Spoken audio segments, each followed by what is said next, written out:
আসসালামু আলাইকুম রহমতুল্লাহ। বিএনপি আর জামাতের সব কিছু কেন মিলে যাচ্ছে? আপনারা জানেন জামাতের আমির ডক্টর শফিকুর রহমান উনি লন্ডনে গিয়েছিলেন। সেখানে তারেক রহমান এবং বেগম খালেদা জিয়ার সাথে তিনি বৈঠক করেছেন।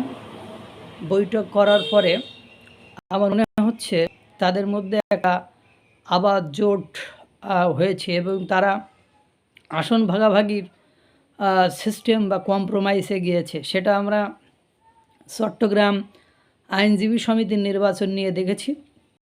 সেখানে আওয়ামী লীগের মনোনয়নপত্র তুলতেই দেয়নি, আওয়ামী লীগের আইনজীবীদের মনোনয়নপত্র তুলতেই দেয়নি। সেখানে 21টি আসনের মধ্যে জামাত আর বিএনপি কোনো প্রতিযোগিতা ছাড়াই তারা সেইগুলো একে অপরের মধ্যে ভাগাভাগি করে নিয়েছে, সেটা আমরা দেখেছি। আজকে আপনারা জানেন মার্কিন 3 কর্মকর্তা বাংলাদেশে এসেছেন, সচিব, 2 জন সচিব এবং মায়ানমার থেকে মার্কিন যিনি দূতাবাসের আছেন উনি এসেছেন।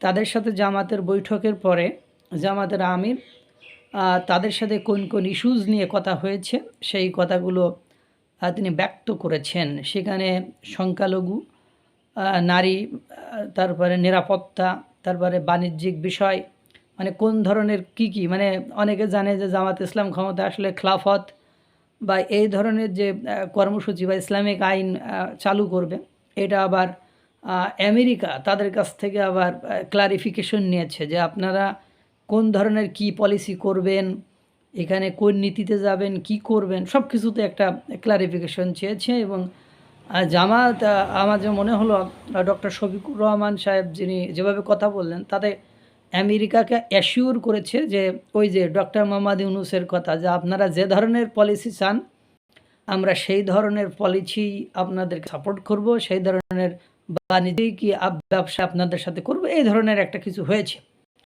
পাশাপাশি জামাত ইসলাম যে কথাটা বলেছে আমার মনে হলো জামাত এবং বিএনপি তারা জোটবদ্ধ হয়ে নির্বাচন করবে এবং আওয়ামী লীগ নিষিদ্ধ জামাত সাংবিধানিকভাবে অর্থাৎ কাগজপত্রের মাধ্যমে অথবা বিচারালয়ের মাধ্যমে চান না।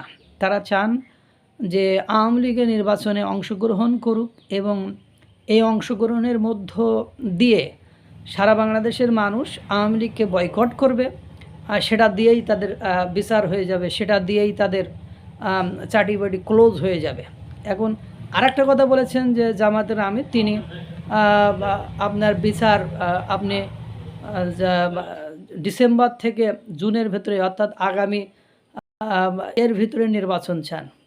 তো এটা যদি হয় দেখা গেল সব কিছু মিলায়ে তাদের দৃষ্টিভঙ্গি, তাদের কার্যকলাপ সব মিলে যাচ্ছে।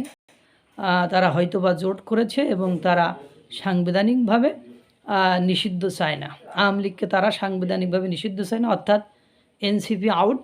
এখন বিএনপি আর জামাত জোটবদ্ধ হবে, পাশাপাশি তাদের প্রধান যে ইলেকশনে যে রাইভাল প্রতিদ্বন্দ্বী হবে তারা মনে হচ্ছে আওয়ামী লীগ। আল্লাহ তাআলা সকলকে ভালো রাখুক, সুস্থ রাখুক। আসসালামু আলাইকুম ওয়া রাহমাতুল্লাহ।